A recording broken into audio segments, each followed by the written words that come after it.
আসসালামু আলাইকুম প্রিয় ফুটবল ফ্যান্স।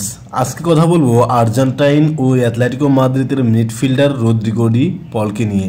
আমরা কিন্তু সবাই জানি যে রদ্রিগো ডি পল ইতিমধ্যে কিন্তু ইন্টার মায়ামিতে যাওয়ার জন্য সব কিছুই করে ফেলেছেন, আর এই কথাগুলো বলেছেন আর্জেন্টাইন ক্রীড়া সাংবাদিক গাস্তুন এদুল। মাত্র 31 বছর বয়সেই তিনি কিন্তু ইউরোপ ছেড়ে যাচ্ছেন। ইউরোপ ছাড়ার আগে তিনি ভ্যালেন্সিয়া, উদিনেস এবং অ্যাটলেটিকো মাদ্রিদের হয়ে কিন্তু অনেকগুলো ম্যাচ খেলেছেন।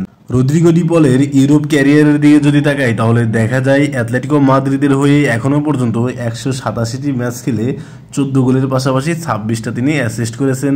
উদিনেসের হয়ে 184 ম্যাচে 34টি গোল এবং 37টা অ্যাসিস্ট করেছেন। ভ্যালেন্সিয়ার হয়ে 44 ম্যাচ খেলে 2টি গোল এবং 4টি কিন্তু অ্যাসিস্ট করেছেন। তিনি কিন্তু তার ক্যারিয়ারের শুরুর দিকে রেসিং ক্লাবের হয়ে 72টি ম্যাচ খেলে 7টি কিন্তু গোল করেছিলেন। তার এই পরিসংখ্যান থেকেই বোঝা যাচ্ছে যে তিনি কিন্তু এখনও ইউরোপে খেলার জন্য যোগ্য। মাত্র 31 বছর বয়সেই তিনি কিন্তু MLS-এ পাড়ি জমাতে যাচ্ছেন।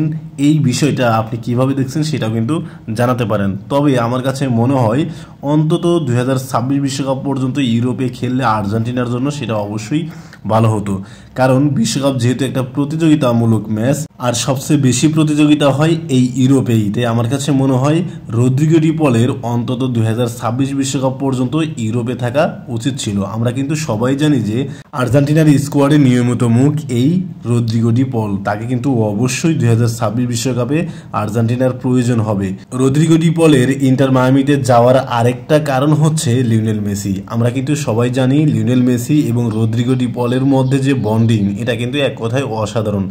যার কারণে অনেকেই ভেবে নিচ্ছেন যে সম্ভবত লিওনেল মেসির কারণেই, লিওনেল মেসিকে সমর্থন দেওয়ার জন্যই রদ্রিগো ডি পল এই সিদ্ধান্ত নিয়েছেন। তবে আরেকটা বিষয় কিন্তু খুব ভালো হতে পারে আর্জেন্টিনার জন্য। দেখেন, লিওনেল মেসি কিন্তু অনেকদিন হলোই আমেরিকায় অর্থাৎ MLS লিগে কিন্তু ফুটবল খেলে যাচ্ছেন, আর তার সতীর্থ রদ্রিগো ডি পলও যদি এই MLS লিগে অর্থাৎ লিওনেল মেসির সাথে যদি খেলে তাহলে কিন্তু 2026 বিশ্বকাপে আর্জেন্টিনার জন্য পজিটিভ একটা দিক হতে পারে, কারণ 2026 বিশ্বকাপ অনুষ্ঠিত হবে এই আমেরিকাতেই।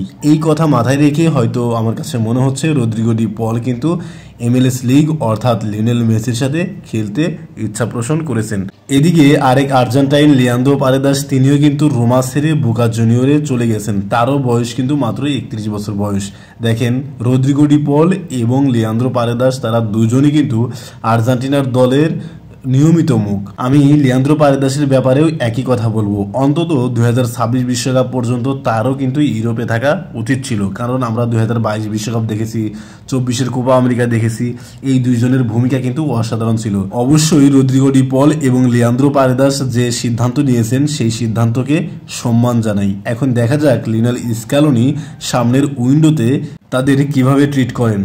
আপনার কি মনে হয় রদ্রিগো ডি পল এবং লিয়ান্দ্রো পারেদাসের এই সিদ্ধান্ত কি সত্য হয়েছে বা সঠিক হয়েছে, সেটা কিন্তু অবশ্যই কমেন্ট বক্সে জানাতে পারেন। ধন্যবাদ।